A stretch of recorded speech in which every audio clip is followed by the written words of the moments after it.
کے آنا کم کر دیا تھا۔ کبھی میں کہتا کہ اماں سے بات کروا دو تو کہتی وہ سو جاتی ہیں، تمہارا فون دیر سے آتا ہے۔ کبھی دن کے وقت بھی بات کرتا تو کہتی نماز پڑھ رہی ہیں، تسبیح کر رہی ہیں، کلام پاک پڑھ رہی ہیں۔ جیسے ہی رمضان المبارک کا مہینہ شروع ہوتا میرا دل اپنوں کو دیکھنے کے لیے تڑپنے لگتا۔ عید والے دن ہی میری بات اپنی والدہ سے ہوتی اور وہ مسلسل روتی رہتی تھی۔ وہ کہتی شیراز تم کب واپس آؤ گے بیٹا؟ میری آنکھیں ترس گئی ہیں تمہیں دیکھنے کے لیے۔ آنکھیں تو میری بھی بہنے لگتی تھیں۔ میں اپنے والدین کا اکلوتا بیٹا تھا، زیادہ تر وقت اپنی والدہ کے ساتھ ہی گزرتا تھا۔ پاکستان میں جب میں کام کرتا تھا، کام سے واپس آ کر سب سے پہلے اپنی والدہ کے پاس بیٹھتا تھا، ان کی دل کی باتیں سنتا تھا، ان کے پاؤں دباتا تھا اور وہ مجھے ڈھیروں دعائیں دے دیتی تھی۔ اور اب تو میں 7 سمندر پار تھا۔ کبھی کبھی تو کام کی زیادتی کی وجہ سے میں کھانا پینا تک بھول جاتا۔ رات کو جب تھکا ہارا گھر پہنچتا تو میرے ساتھی سو چکے ہوتے تھے۔ اتنی ہمت نہیں ہوتی تھی کہ اپنے لیے کچھ پکاؤں اور کھاؤں، اس لیے پانی پی کر ہی لیٹ جاتا۔ تب اماں کی بڑی یاد آتی تھی۔ کبھی پاکستان میں دیر سے آتا تھا اور کہتا کہ اماں ساری بھوک ہی مر گئی ہے، تو وہ اپنے ہاتھ سے نوالے بنا کر میرے منہ میں ڈالنے لگتی۔ وہ کہتی بھوکے مت سونا، تم بھوکے سوگے تو مجھے نیند نہیں آئے گی۔ میں نے کہا بھلا یہ کیا بات ہوئی؟ میں اب چھوٹا بچہ تھوڑی ہوں۔ لیکن انہیں چین نہیں آتا تھا جب تک مجھے کھانا نہیں کھلاتے تھے، اور یہاں پردیس میں کون تھا؟ کوئی بھی تو نہیں تھا جو میرا اتنا خیال رکھتا۔ اماں کی یاد بڑی شدت سے آتی، اتنی کہ میری آنکھوں سے آنسو بہنے لگتے۔ بہرحال وقت یوں ہی آگے بڑھتا چلا گیا۔ میری تو ساری خوشیاں جیسے پردیس میں آ کے ختم ہو گئی تھیں۔ کب رمضان آتا تھا، کب عید آتی تھی، کبھی عید الفطر آتی تھی، مجھے کچھ نہیں پتا ہوتا۔ البتہ فرزانہ ضرور کہتی تھی کہ میں نے 2 بکرے اور 1 گائے قربان کرنی ہے، زیادہ پیسے بھیجنا۔ میں کہتا اتنی شے خرچی کرنے کی کیا ضرورت ہے؟ تو وہ کہنے لگی میرا پورا خاندان مجھے تانے دے گا کہ شوہر بیرون ملک میں کام کرتا ہے اور تم یہاں بس 1 بکرے کی قربانی کر رہی۔ مجھے برادری کو منہ بھی دکھانا ہوتا ہے، تمہیں کیا پتا؟ تم تو پردیس میں جا کر بیٹھ گئے ہو، یہاں سب کچھ مجھے دیکھنا پڑتا ہے۔ بہرحال میں اماں سے بات کرتا، ان سے پوچھتا کہ آپ کو کچھ چاہیے تو نہیں؟ وہ کہتی بس تم چاہیے، کب واپس آؤ گے؟ اب تو میری طبیعت بھی ٹھیک نہیں رہتی، ہر وقت دل میں خدشات اٹھتے رہتے ہیں کہ کہیں یہ نہ ہو میری آنکھیں بند ہو جائیں تمہارے انتظار میں تکتے تکتے۔ یہ کہتے ہوئے میری ماں کا لہجہ آنسوؤں سے لبریز ہوتا تھا اور میرے دل کو بری طرح سے دھچکا لگتا تھا۔ میں کہتا اماں خدا کے لیے ایسی باتیں تو نہ کریں، آپ دوائیاں تو وقت پر لے رہی ہیں نا؟ وہ کہتی ہاں لے رہی ہوں۔ بس اتنی ہی مختصر سی بات ہوتی کہ فرزانہ فون پکڑ لیتی، خوب اپنی لمبی چوڑی باتیں شروع کر دیتی کہ اماں کو تو عادت ہے ایسی جذباتی باتیں کرنے کی۔ ارے بھائی اب تم گئے ہو تو 4 پیسے کما لو، پھر ساری زندگی تم نے کھانا ہی تو ہے۔ میرے بیٹے اچھے اسکولوں میں پڑھیں گے، افسر بنیں گے تو تمہارا بڑھاپا ہی سکون سے گزرے گا۔ جب بھی اپنے بیٹوں سے پوچھتا کہ تم لوگوں کی پڑھائی کیسی جا رہی تو میرے بیٹے یہی کہتے کہ ہم بہت اچھا پڑھ رہے ہیں، ہماری بہت اچھی پوزیشن آتی ہے۔ ایک بار میری والدہ کا فون آیا اور ایسے وقت میں آیا تھا تب میں اسٹور پر کام میں بزی تھا۔ میں نے فون اٹھایا تو وہ کہنے لگیں شیراز مجھے تم سے بہت ضروری بات کرنی ہے۔ میں نے کہا جی اماں کہیے کیا کہنا ہے مجھ سے۔ وہ کہنے لگی تم جلدی واپس آ جاؤ ورنہ یہاں پر بہت بڑا مسئلہ ہو جائے گا۔ میں نے کہا اماں کیا مسئلہ ہو جائے گا؟ وہ کہنے لگی میں تمہیں نہیں بتا سکتی، ابھی بھی میں فرزانہ سے چھپ کر فون پر بات کر رہی ہوں، میں زیادہ طویل بات نہیں کر سکتی۔ یہ سن کر مجھے کچھ حیرت ہوئی۔ میں نے کہا اماں آپ مجھے بتائیں کیا بات ہے؟ میرا یہ کہنا تھا کہ جب فرزانہ نے فون چھینا اور کہنے لگی کس سے بات کر رہی ہیں آپ، ساتھ ہی اس نے فون کان سے لگایا۔ میں نے کہا کیا ہوا، مجھ سے بات کر رہی ہیں؟ اماں نے کس سے بات کرنی ہے؟ وہ کہنے لگی اس وقت تو آپ ویسے بھی اسٹور میں ہوتے ہیں، اپنے کام پر توجہ دیں۔ ایک تو اماں کو پتہ نہیں کیا ہے، جان بوجھ کر آپ کو پریشان کرتی رہتی ہیں، یہ نہیں نظر آتا کہ ہمارا گھر اچھا چل رہا ہے۔ اس نے فون بند کر دیا۔ فرزانہ کے لہجے کو سن کر میرا دل کچھ کھٹکا تھا۔ میری والدہ مجھ سے ایسا بھی کیا کہنا چاہتی تھی جو وہ کہہ نہیں پائیں؟ پورا دن میرا دماغ انہی باتوں میں الجھا رہا۔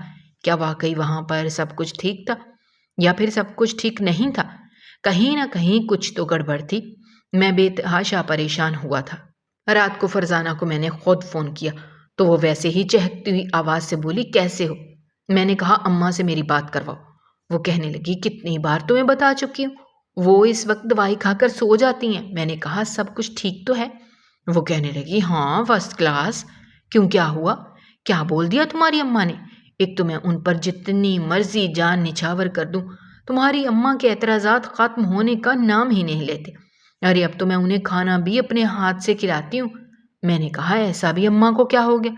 وہ کہنے لگی، کچھ نہیں، اب بوڑھی بھی تو ہو گئی ہے نا، اور بڑھاپے میں بیماری جان کو لگ جائے تو کہاں پیچھا چھوڑتی ہے، بس یہی وجہ ہے۔ میں نے کہا میرا دل بڑا بے چین ہے، اس بار رمضان میں پاکستان آ جاؤں گا۔ وہ کہنے لگی، بس پھر سے شروع ہو گئی تمہاری وہی بات۔ دیکھو تم سمجھنے کی کوشش کیوں نہیں کر رہے؟ ہمیں پیسوں کی ضرورت ہے، تمہاری نہیں۔ میں نے کہا، کیا کہا تم نے؟ تمہیں میری ضرورت نہیں ہے؟ وہ کہنے لگی، میری بات کا غلط مطلب مت لیا کرو۔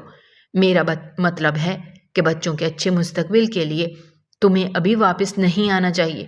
ابھی تو بڑے بیٹے نے 10ویں جماعت پاس کی ہے، آگے میڈیکل پڑھنا چاہتا ہے، کل کو ہمارا بیٹا ڈاکٹر بن جائے گا تو سوچو کتنا فائدہ ہوگا۔ میں نے کہا کہ بس ایک بار میں آنا چاہتا ہوں، ویسے بھی کچھ دن کی چھٹیاں ہیں، سب لوگ اپنے اپنے گھروں میں جا رہے ہیں۔ وہ کہنے لگی، دیکھو انہی چھٹیوں میں تم فائدہ اٹھا سکتے ہو، تم زیادہ کام کر سکتے ہو، تمہیں پیسے بھی زیادہ ملیں گے۔ یہاں کر کیا کرو گے؟ اتنی مہنگی ٹکٹ ہے، آنے جانے کی ٹکٹ پر اتنا پیسہ لگ جائے گا، وہی پیسے تم مجھے بھیج دو، میں بچوں کی کچھ شاپنگ اچھی کر لوں گی۔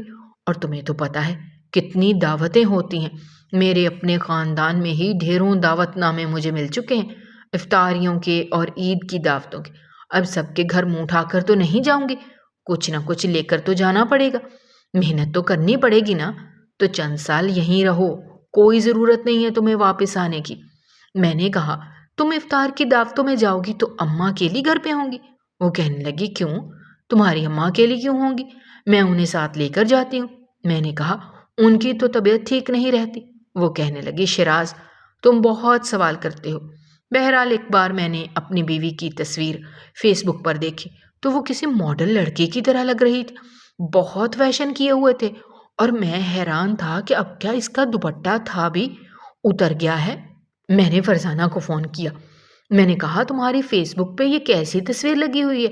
وہ کہنے لگی، ہاں وہ تصویر میں دعوت پر گئی تھی تو وہیں سب نے کھینچی تھی، میں کیسی لگ رہی ہوں؟ میں نے کہا، یہ تم نے دوپٹہ کیوں اتار دیا اور اتنا فیشن کیوں کر رہی ہو؟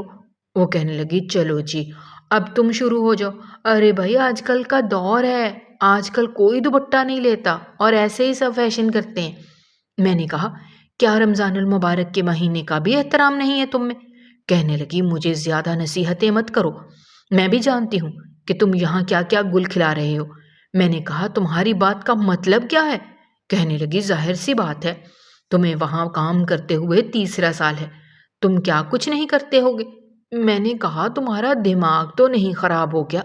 میں یہاں ایسا کچھ نہیں کرتا، صرف کماتا ہوں، صبح 7 بجے سے لے کے رات 12 بجے تک کی ڈیوٹی دینے کے بعد بستر پر لیٹ کر صرف نیند آتی ہے، یہ تم کیسی باتیں مجھ سے کر رہی؟ وہ کہنے لگی، اچھا اچھا برا مت مناؤ، میں تو ایسے ہی کہہ رہی تھی۔ میری بیوی کی باتیں بدلنے لگی تھیں، اب تو وہ کئی دن مجھ سے فون پر بات ہی نہیں کرتی تھی، کہتی کہ آج فلاں دعوت پر جا رہی ہوں۔ ایک بار میری چھوٹی بیٹی کا فون آیا، وہ کہنے لگی، بابا مجھے ڈر لگ رہا ہے، اماں گھر پر نہیں ہے اور دادی بھی سو رہی ہے۔ میں حیران تھا کہ رات کے 12 بجے فرزانہ گھر پر کیوں نہیں ہے؟ میں نے کہا، کہاں گئی ہے تمہاری اماں؟ تو وہ کہنے لگی، پتہ نہیں، کسی دعوت پر گئی ہے، ہم سب بچوں کو لے کر نہیں گئی، کہتی تھی وہاں بچوں کا کام نہیں ہے، مجھے اماں کے بغیر نیند نہیں آتی۔ میں نے کہا، اچھا تمہاری اماں کے پاس فون ہے؟ کہنے لگی، نہیں، موبائل گھر پر ہی رکھ کر گئی ہے۔ میں نے کہا، تم ایسا کرو، اپنی بڑی بہن کے ساتھ سو جاؤ۔ میں نے پھر اپنی بڑی بیٹی کو سمجھایا کہ چھوٹی بہن کو اپنے ساتھ لگا کر سو جائے۔ اگلے روز جب میں نے فرزانہ سے بات کی تو کہنے لگی، میں تو کہیں نہیں گئی تھی۔ میں نے کہا، تو میری بچی کیوں رو رہی تھی؟ کہہ رہی تھی تم گھر پہ نہیں ہو۔ پھر کہنے لگی، او اچھا ہاں، وہ ہم سب خواتین نے مل کر عبادت کا پروگرام بنایا تھا، میں وہیں گئی تھی، لیکن میں 12:30 بجے ہی واپس آ گئی تھی، پتہ نہیں چھوٹی بیٹی نے تمہیں کیوں پریشان کیا۔ فرزانہ کی باتیں مجھے الجھانے لگی تھی، اماں کا بھی 2 بار ایسے ہی فون آ چکا تھا جس میں وہ مجھے یہی کہتی کہ تم واپس آ جاؤ، ورنہ پچھتاؤ گے۔ ایک بار میری والدہ کا روتے ہوئے فون آیا۔ جو بات انہوں نے مجھے بتائی تو میرے ہوش اڑ کر رہ گئے تھے۔ میں اگلے چند ہی دنوں میں پاکستان پہنچ گیا۔ دیکھا تو فرزانہ گھر پر نہیں تھی۔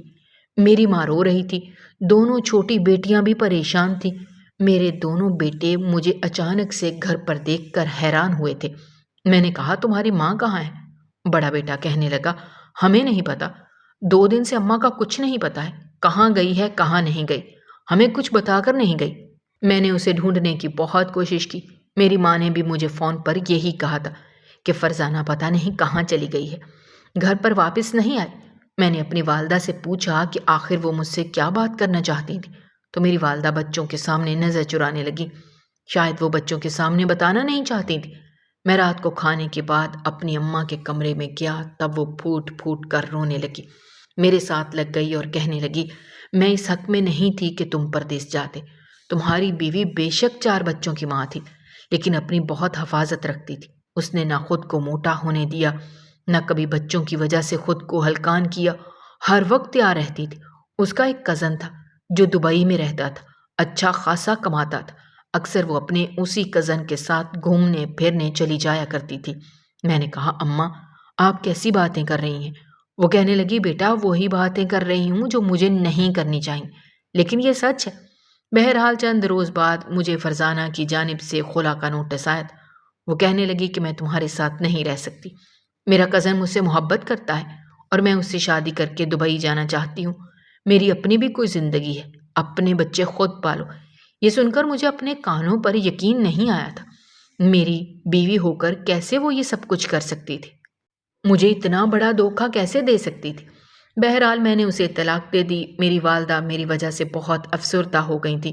ایک بار میں نے دیکھا کہ میرا بڑا بیٹا سگریٹ پی رہا تھا۔ یہ دیکھ کر مجھے بڑا غصہ آیا۔ میں نے اس کے منہ پر تھپڑ دے مارا۔ میں نے کہا تم ہوتے کون ہو سگریٹ پینے والے؟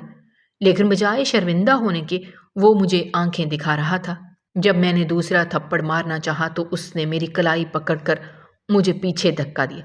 وہ کہنے لگا آج تھپڑ مارا ہے، آئندہ مارا تو میں بھی تھپڑ ماروں گا۔ یہ سن کر میں گنگ سا رہ گیا۔ میری والدہ رونے لگی، کہنے لگی تمہارا بڑا بیٹا نشہ کرنے لگا ہے اور چھوٹا بیٹا بھی اسی روش پر چلنے کے ٹھان چکا ہے۔ فرزانہ نے کبھی بھی بچوں کو توجہ نہیں دی، اس کی تو بس اپنے کزن کے ساتھ گھومنے پھرنے کا شوق تھا۔ دونوں بچیوں کو میں نے ہی سنبھالا اور پالا ہے، لیکن تمہارے بیٹے میرے قابو سے باہر ہیں۔ یہ سن کر میں اپنا سر پیٹنے والا تھا کہ یہ میں نے کیا کر دیا۔ پردیس جا کر میں نے اپنا ہی نقصان کیا۔ جن کی خاطر محنت کر رہا تھا، پیسے بھیج رہا تھا، اپنی راتوں کی نیندوں کو حرام کر لیا تھا، وہی اولاد آج مجھے آنکھیں دکھا رہی تھی۔ بیوی مجھے چھوڑ کر ایک دولت مند کے پاس جا چکی تھی۔ میرا کیا قصور تھا؟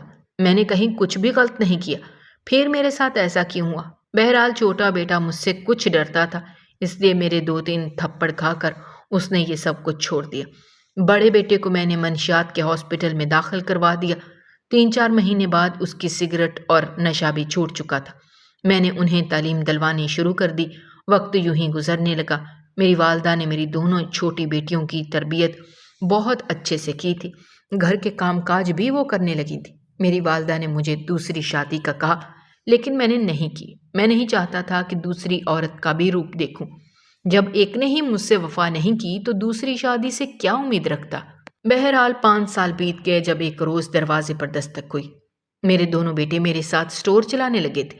تھوڑی بہت جمع پونجی سے میں نے ایک سٹور کھول لیا تھا جو میرا اپنا ذاتی تھا۔ 5 سال بعد دروازے پر دستک ہوئی۔ میں نے دروازہ کھولا تو سامنے فرزانہ بدحالی کی حالت میں میرے سامنے کھڑی رو رہی تھی، ہاتھ جوڑ کر معافیاں مانگ رہی تھی۔ وہ کہنے لگی میں نے تمہاری قدر نہیں کی، اس لیے میرے کزن نے میرے ساتھ اچھا نہیں کیا۔ وہ مجھے مارتا تھا کیونکہ وہ ایک نفسیاتی مریض تھا۔ مجھے دبئی لے گیا، وہاں مجھ پر مار پیٹ کرنے لگا۔ خدا کے لیے مجھ سے حلالہ کر لو، مجھے اپنا لو، مجھے اپنے بچے بہت یاد آتے ہیں۔ میں نے کہا میں تم جیسی عورت کو کیوں دوبارہ سے اپناؤں؟ جس نے پہلی بار مجھ سے وفا نہیں کی وہ اب کیا کرے گی؟ تم نے میرے بچوں کو نشے کا عادی بنا دیا، ان کی تربیت ہی نہیں کی، صرف اپنی عیاشیوں کی پرواہ کی۔ میں پردیس میں دھکے کھاتا رہا، اپنی نیندیں حرام کرتا رہا۔ نہ تم نے میرے گھر کو سنبھالا، نہ میرے بچوں کو، نہ میرے پیسوں کو۔ مجھے ایسی بیوی کی کوئی ضرورت نہیں، نہ ہی میرے بچوں کو تمہاری یاد ستاتی ہے۔ جاؤ، واپس چلی جاؤ اپنے اسی شوہر کے پاس، اور اگر وہ تمہیں چھوڑ چکا ہے تو جاؤ میکے کی دہلیز پر جا کر بیٹھ جاؤ، کیونکہ گھر بسانے کے لیے سب سے زیادہ عورت قربانیاں دیتی ہے، اور جب عورت اپنی عیاشیوں میں اپنا گھر برباد کر دے تو دوبارہ اسے گھر بسانے کا موقع نہیں ملتا۔